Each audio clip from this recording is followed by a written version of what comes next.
¿Alguna vez has notado que hay gente con la vida perfectita, todo en su lugar, y aún así vive con el pecho apretado, la mente acelerada y una sensación constante de que algo está profundamente mal? Quizá conoces a alguien así. Quizás esa persona seas tú. Tienes casa, trabajo, familia, salud. Todo el mundo mira desde fuera y dice, lo tienes todo para ser feliz. ¿Por qué vives tan ansioso? Y es exactamente ahí donde la herida duele más, porque en el fondo tú tampoco lo entiendes. Solo sabes que la ansiedad te está atacando justamente en una fase en la que deberías estar bien. Hoy voy a mostrarte por qué la ansiedad ataca a personas que, en teoría, deberían ser felices, a través de la historia de un hombre llamado Carlos, que casi destruyó su propia vida no por falta de bendiciones, sino por exceso de tormentos internos. Y sobre todo, cómo empezó a cambiar ese juego sin modificar su vida externa, sino aprendiendo a entrenar su propia mente. Antes de entrar en la historia rapidito, comenta aquí abajo, ¿la ansiedad ya te ha estorbado en momentos en los que todo parecía estar bien en tu vida? Tipo vacaciones, fin de semana en familia, una relación, una conquista importante. Pon sí o no, y si quieres, cuenta en una frase lo que pasó. Eso ayuda a otras personas a darse cuenta de que no están solas. Y si este tema tiene sentido para ti, deja tu like y suscríbete, porque aquí hablamos de mente, emociones y propósito de una forma directa, humana y aplicable en el día a día. Ahora, vamos a la historia de Carlos. Capítulo 1. El hombre que lo tenía todo y no tenía paz. Carlos tenía 41 años, casado con Mariana, padre de 2 niños, Gabriel de 11 años y Ana de 8. Tenía un buen trabajo en una multinacional, nada de lujos absurdos, pero una vida muy cómoda. Apartamento propio, coche pagado, colegio privado para los hijos, seguro de salud, vacaciones una vez al año en algún lugar bonito. Cuando alguien lo veía los domingos, yendo a almorzar con la familia, bien vestido, sonriendo de forma discreta, la frase era siempre la misma: ese tipo triunfó en la vida. Pero nadie veía lo que pasaba casi todos los días a las 3 de la mañana. Carlos se despertaba con el corazón disparado, una sensación de ahogo, la mente bombardeada por pensamientos. ¿Y si me despiden? ¿Y si la empresa hace recortes? ¿Y si la economía empeora y no consigo otro trabajo? ¿Y si mis hijos me necesitan y no doy la talla? ¿Y si tengo alguna enfermedad grave y ni siquiera me doy cuenta? Se levantaba de la cama, caminaba por el salón a oscuras, se pasaba la mano por la cara, intentaba respirar hondo. A veces abría la nevera sin tener hambre, solo para hacer algo que lo sacara de su propia cabeza. Por la mañana, a la hora del café, Mariana preguntaba: ¿no dormiste bien otra vez, verdad? Él respondía con una sonrisa incómoda: solo estoy un poco cansado, normal. Solo que no era normal, era un patrón. En el trabajo lo veían como responsable, competente, un tipo de confianza. Pero por dentro, cada elogio venía acompañado de miedo. ¿Ellos piensan que soy bueno? ¿Y si descubren que no soy tanto así? ¿Y si cometo un error y tiran todo eso en mi cara? Cualquier correo con "necesitamos hablar" ya disparaba la alarma interna. Cualquier cambio en la empresa era interpretado como señal de peligro. En casa, Carlos intentaba estar presente. Jugaba al fútbol con Gabriel, armaba rompecabezas con Ana, veía series con Mariana. Pero su mente nunca estaba allí. Mientras Gabriel hablaba del colegio, él estaba pensando en el informe de mañana. Mientras Ana mostraba un dibujo, él se acordaba del pago de la tarjeta. Mientras Mariana hablaba de planes para el futuro, él imaginaba escenarios desastrosos. Y eso generaba un tipo de culpa silenciosa. ¿Por qué no consigo simplemente disfrutar? Tengo todo lo que siempre quise. Debería estar feliz. Solo que cuanto más exigía ser feliz, más ansioso se ponía. Capítulo 2. El día en que el cuerpo no aguantó. Ese tipo de tensión no explota de una vez. Va creciendo gota a gota, todos los días hasta que el vaso se desborda. Ese desborde ocurrió un martes. Carlos estaba en una reunión importante con el director de la empresa. Sala llena, presentación de metas, números en la pantalla, ambiente de presión. En el momento de hablar, se levantó, Tomó el control de la diapositiva y de repente el cuerpo reaccionó como si estuviera frente a una amenaza de muerte. El corazón empezó a latir fuerte, muy fuerte, las manos sudaban, el aire parecía no entrar, la vista se volvió borrosa. En su cabeza, un único pensamiento desesperado: voy a morir aquí, es ahora. «Carlos, ¿todo bien?», preguntó el director. Él casi no conseguía responder. «Solo un minuto, voy a buscar un poco de agua». Salió de la sala casi tropezando, corrió al baño, se apoyó en el lavabo, miró su propio rostro en el espejo, pálido, ojos muy abiertos, respiración corta. La sensación era de infarto. Llamaron a emergencias, lo llevaron al hospital. Le hicieron análisis de sangre, electrocardiograma, revisaron la presión, todo. Después de algunas horas, el médico volvió. «Carlos, físicamente todo está bien, tu corazón está sano». Él se quedó confundido. «Pero, ¿cómo así? Yo pensé que iba a morir». El médico explicó: «Lo que tuviste fue una crisis de ansiedad, un ataque de pánico. Tu cuerpo reaccionó como si estuvieras en peligro extremo, aunque no hubiera un peligro real en ese momento».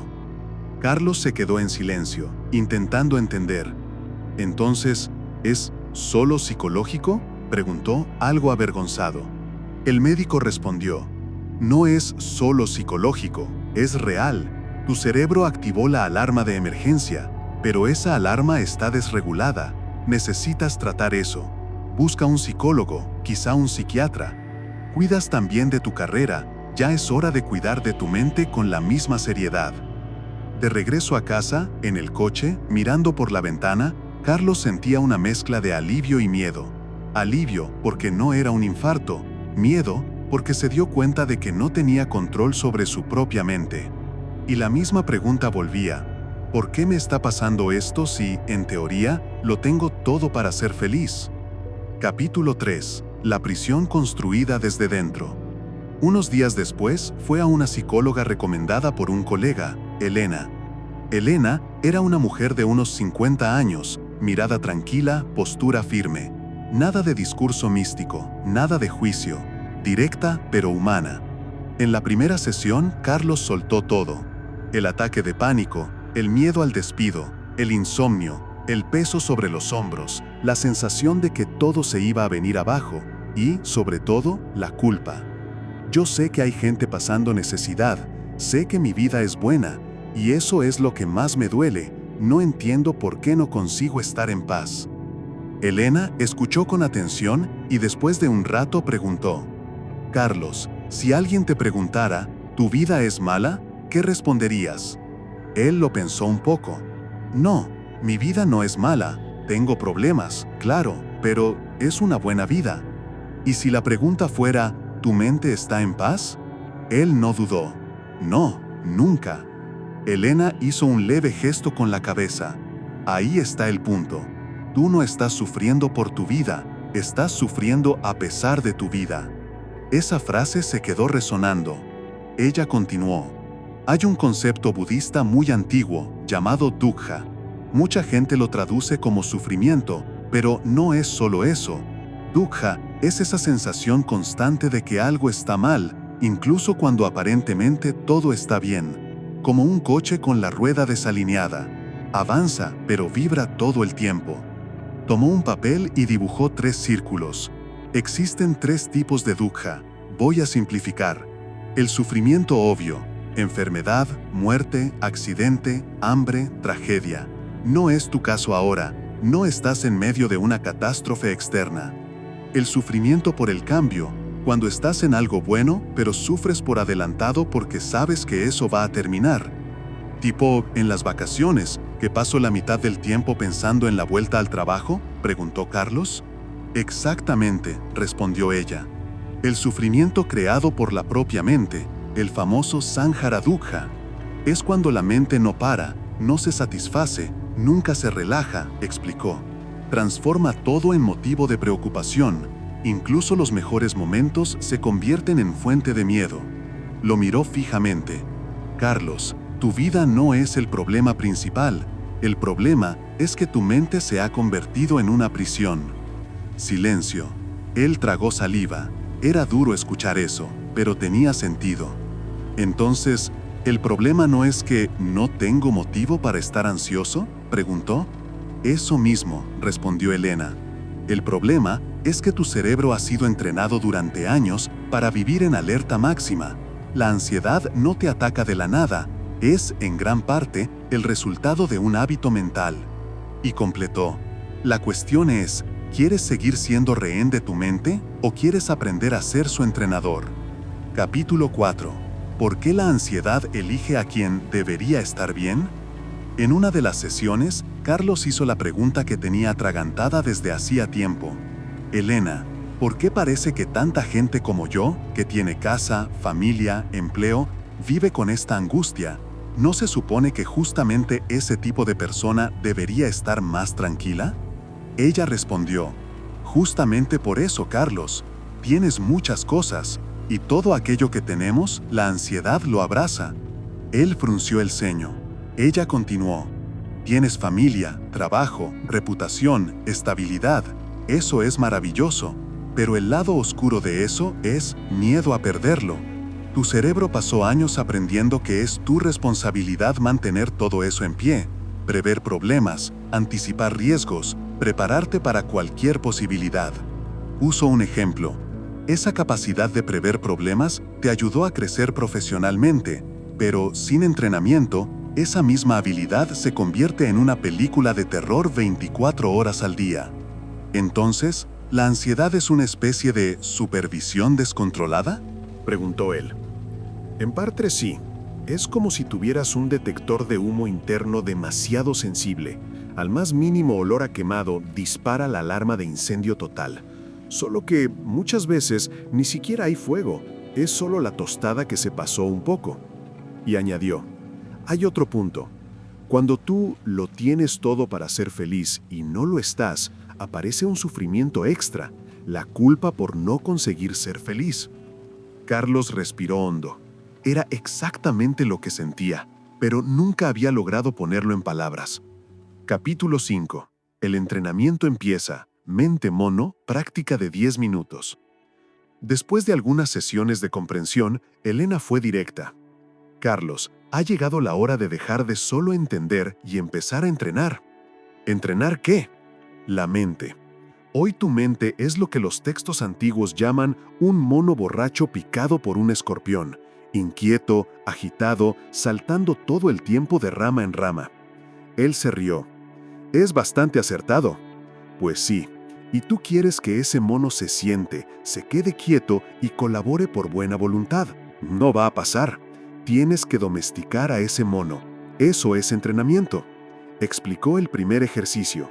Cada día, durante 10 minutos, de preferencia por la mañana, vas a sentarte en un lugar tranquilo, cerrar los ojos y observar tu respiración.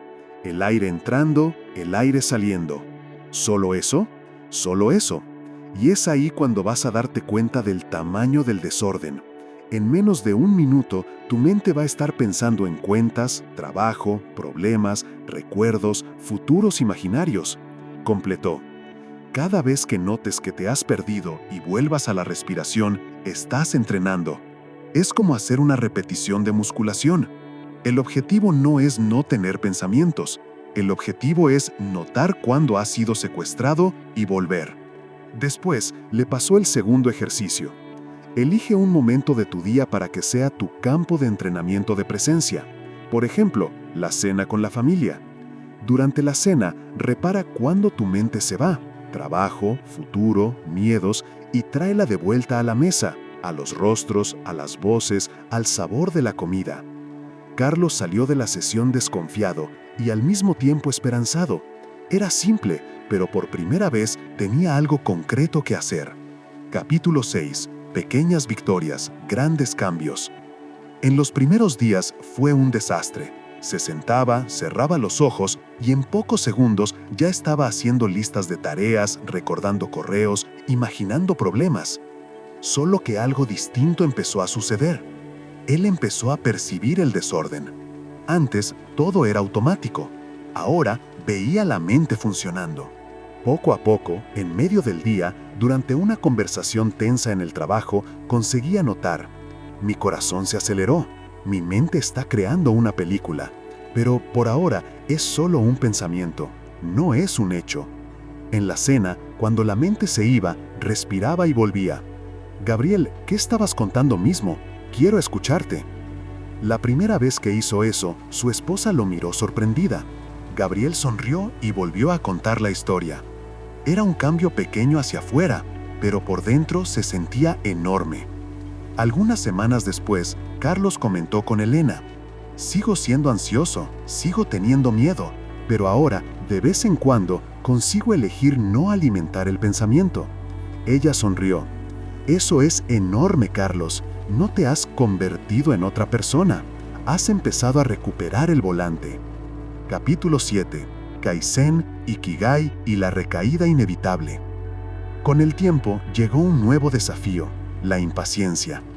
Quisiera estar ya curado, ¿sabes?, dijo en una sesión.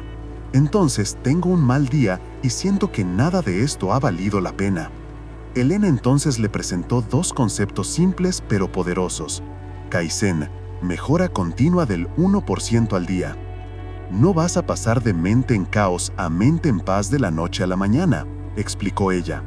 Así como no te volviste ansioso de la noche al día, fue acumulado. El camino de vuelta también es acumulado. 1%, más de presencia, más de conciencia, 1% menos de juicio. Ikigai, motivo para levantarse por la mañana. ¿Por quién quieres convertirte en un hombre más presente, más tranquilo?, preguntó. Carlos respondió sin dudar: por mis hijos. No quiero que el recuerdo de su infancia sea el de un padre siempre tenso, cansado, ausente de cabeza. Entonces guarda eso, dijo Elena. En los días en que tengas ganas de rendirte, recuerda, no estás haciendo este esfuerzo solo por ti, lo estás haciendo por quienes amas. Todo parecía ir bien, hasta que la vida decidió ponerlo a prueba. La empresa pasó por una fase de presión extrema, plazos apretados, rumores de recortes. Viejas sensaciones volvieron: insomnio, taquicardia, pensamientos catastróficos. Carlos saltó 2 días de entrenamiento mental, luego otros 2. Cuando se dio cuenta, ya había vuelto al piloto automático. Sintió que había fracasado. Pensó en dejarlo todo. En la sesión siguiente, cuando contó eso, Elena respondió: Carlos, recaer forma parte del proceso. No has vuelto a cero. ¿Sabes cuál es la diferencia? Antes ni siquiera te dabas cuenta de lo que estaba pasando. Ahora te das cuenta, pides ayuda, intentas retomar. Eso es evolución, concluyó. No se trata de nunca caer, se trata de siempre levantarse. Capítulo 8. El momento en que todo tuvo sentido. Un día ocurrió algo sencillo, pero que marcó un antes y un después. Gabriel llegó del colegio con un papel en la mano.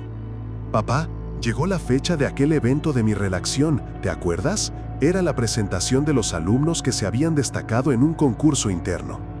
En ese momento, Carlos sintió que el viejo película quería empezar. ¿Y si le va mal en la presentación?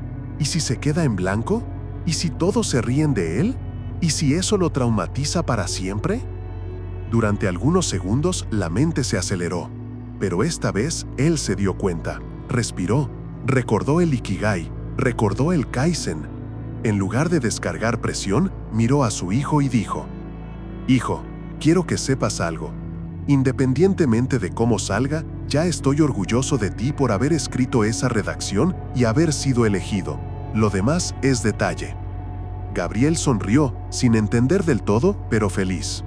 El día de la presentación, ¿Carlos estaba ansioso? Sí, pero por primera vez en mucho tiempo, la ansiedad no dominó completamente el escenario. Vio a su hijo hablar, se equivocó en una palabra aquí, otra allá, pero lo hizo bien. De vuelta a casa, Gabriel dijo: Papá, estaba nervioso, pero cuando me acordé de lo que dijiste, me sentí más tranquilo. Carlos sintió un nudo en la garganta. Esa noche escribió: Hoy, la ansiedad no robó un momento importante de mi familia. Hoy, viví. Capítulo 9. ¿Por qué la ansiedad ataca a quienes deberían ser felices? ¿De verdad ahora? Después de todo esto, se puede responder la pregunta de forma más clara. ¿Por qué la ansiedad ataca a personas que, en teoría, deberían ser felices? Porque tienen mucho que perder y el cerebro entra en modo protección exagerado. Nunca les enseñaron a entrenar la mente, solo a acumular responsabilidades. Existe un abismo entre la vida externa y la vida interna. En el papel todo está bien, en la mente todo es caos. La culpa por no estar feliz teniendo todo crea un sufrimiento extra. Y por último, la mente fue entrenada durante años para prever catástrofes, así que lo hace muy bien. La buena noticia es, si fue entrenada para sufrir, puede ser entrenada para crear más espacio, más presencia, más paz. No se trata de borrar la ansiedad de tu historia, se trata de aprender a no dejar que ella sea la narradora principal. Capítulo 10. Ahora te toca a ti. Tal vez al escuchar la historia de Carlos te hayas visto a ti mismo, despertando en medio de la noche sin saber exactamente por qué, estando con la familia pero con la cabeza lejos, teniendo una vida que para los demás es demasiado buena como para quejarse, pero por dentro sintiéndote en guerra. Si ese es tu caso, quiero dejarte 3 caminos simples para empezar hoy. 1. Entrenamiento de 10 minutos. Siéntate, cierra los ojos, observa la respiración. ¿Pensaste en algo? ¿Te diste cuenta? Vuelve a la respiración. Sin pelear con la mente, sin culparte, solo vuelve. 2. Elige un momento de presencia total. Puede ser la cena, jugar con tu hijo, conversar con alguien a quien amas, tomar un café en silencio. Cuando notes que la mente se escapó, tráela de vuelta, con gentileza. Eso es entrenamiento. 3. Recuerda tu Ikigai. Pregúntate a ti mismo, ¿por quién quiero volverme más presente, más tranquilo, más consciente? Escribe ese nombre. Míralo cuando tengas ganas de rendirte. No esperes perfección. Céntrate en el Kaizen, 1% mejor hoy que ayer. Si has llegado hasta aquí, de verdad gracias. Gracias por tu atención. Ahora quiero mucho saber de ti. Comenta aquí abajo. ¿Te identificaste con Carlos? ¿La ansiedad ya arruinó momentos en los que, en teoría, deberías estar feliz? Si este video tuvo sentido, deja tu like, suscríbete al canal y compártelo con alguien que vive diciendo, lo tengo todo, pero no consigo estar en paz. Puede que esa persona solo necesite escuchar que no está rota, solo tiene una mente sin entrenamiento. Recuerda siempre, la vida que tanto quieres disfrutar, tal vez ya la tengas. Lo que falta no son cosas, es presencia. Cuida de tu mente, camina con honor, sigue el camino. Nos vemos en el próximo video.